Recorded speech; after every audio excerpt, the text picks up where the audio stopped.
idea, though, of having so many seats on a low vote share, what does that mean on a practical level, do you think? I think the problem for Keir Starmer is that his majority is built like a sandcastle. And there is a real danger that we see Reform make significant gains in 2029. Now, the problem with Starmerism is that given the mess the country is in, it is a 10-year project. Think back to Tony Blair in 1997. He came in quite quickly and made some significant domestic reforms. Starmer can't really do that because there's no money. He doesn't have the ability to lay his hands on large amounts of cash to make people better off, to invest in public services like the NHS, to reform. And these things take time. And I think the danger for Keir Starmer and the danger for Labour is they all get very self-congratulatory. They start slapping themselves on the back that they've won this big landslide, and they go into government and they're not able to deliver. And if you look at the vote share of Reform, particularly in Labour seats, well, traditionally Labour seats that Labour have won, that actually the Reform vote share has gone up significantly. I'm thinking up in Houghton and Sunderland. I think they got something like 29% of the vote share in Reform. And there's a real danger that if Keir Starmer doesn't deliver quickly, and it's going to be very difficult to deliver quickly given the state of the public finances, that actually Nigel Farage is going to make significant gains in 2029. And let's bring Matt in on that, because, of course, Nigel Farage said in his acceptance speech, I'm coming after Labour now.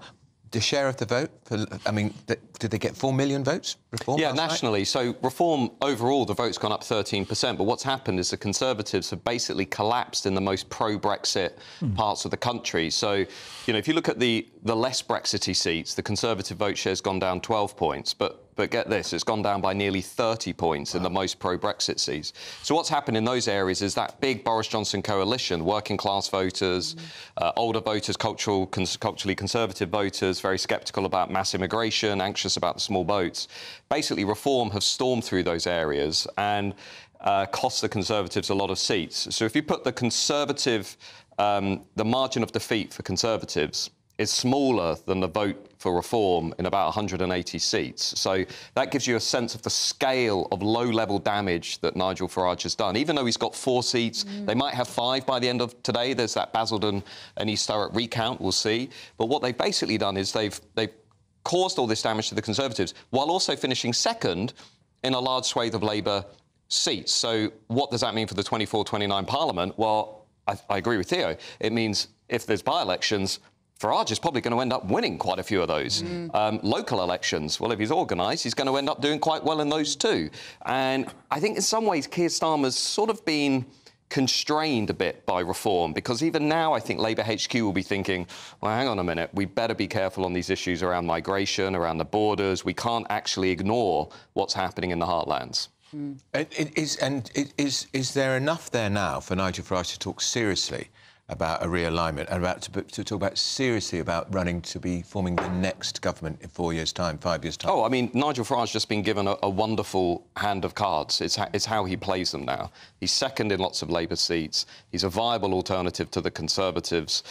He's got money flowing in. He's got a presence in the House of Commons. He's got the US election in the autumn. Much of Europe is swinging to the right. And again, look at this election through international wins.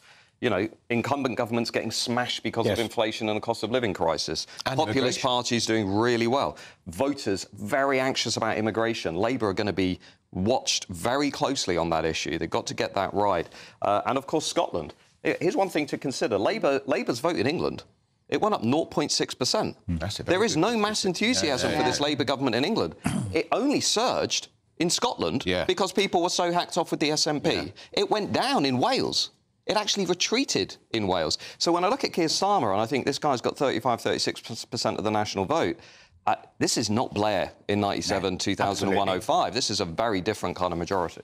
The other crucial difference, I think, and I agree with absolutely that, and Scotland is particularly interesting, because in Scotland, Labour went home, having drifted off and gone to the SNP and played those games and talking about independence for a while.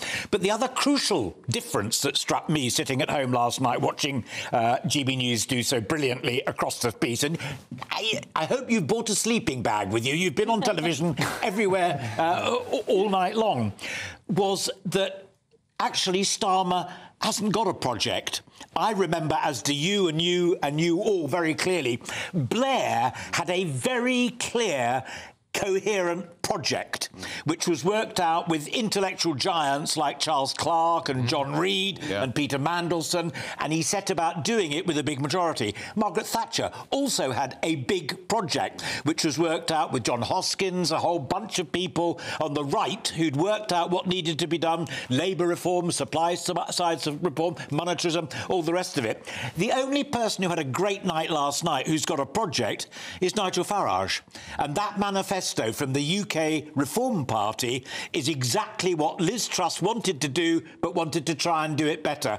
And if the Leicester Conservative Party grasp an awful lot of that from Nigel Farage and Tice, then I think they will be in deep, deep trouble. Yeah, and there will be, I can already hear the siren voices. I heard George Osborne today, the former Chancellor, who's no longer in Parliament, say, oh, well, if they try and compete with Nigel Farage, they're doomed. Well, hang on, they look pretty doomed already.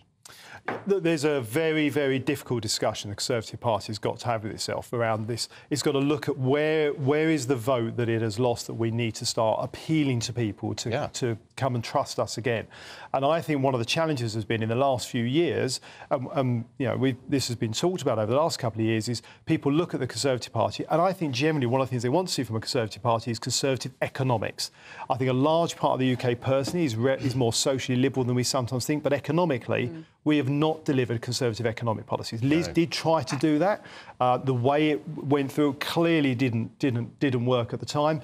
But those basic policies of getting tax down for people so they have more money in their pocket, more control over their own decisions, and government getting out of the way a bit is something that's been at the heart of the Conservative Party, is our lifeblood. And we've walked away from that. And the public, therefore, look at a Conservative Party over the last couple of years and say, but where's the Conservative policy? Yes, right. But I think part of the problem, though, is that when it came to the manifestos, I mean, the Reform Party's manifesto was fantasy economics. It didn't add up. He did admit that, though, for us. Yeah, but how can the Tory party, the party of financial prudence, the party of looking after our finances, coming off the back of Liz Truss, suddenly embrace Nigel Farage's Reform Party manifesto when it comes to economics? This man wants to raise the income tax threshold to 20 grand. I don't understand how you get the sums to add up. They don't add up. They don't need to add up.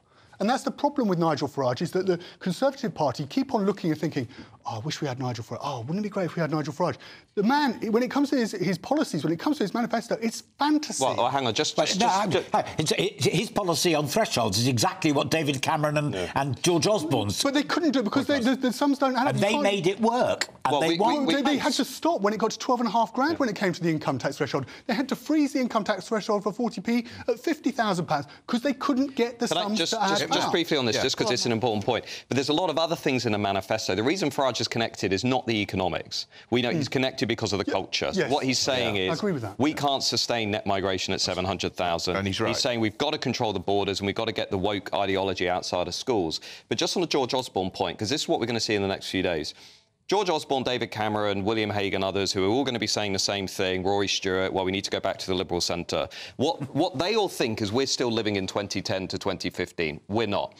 What's happened is the Conservative coalition over the last 8 years after Brexit has become much more culturally conservative. So the George Osborne view of conservatism is about 10 to 15% of the coalition. The much bigger part of that Conservative electorate, because they inherited the Brexit voters, because they inherited the UKIP voters, because they inherited the Brexit Party voters, is actually not where George Osborne and Rory Stewart think the Conservative Party is. So whoever takes over from Rishi Sunak has got to engage fully and frankly with pro-Brexit, anti-immigration, cultural conservatives, up and down, non-London England. Because if they don't, this party's not just on life support, this party will be heading to the morgue. Yes.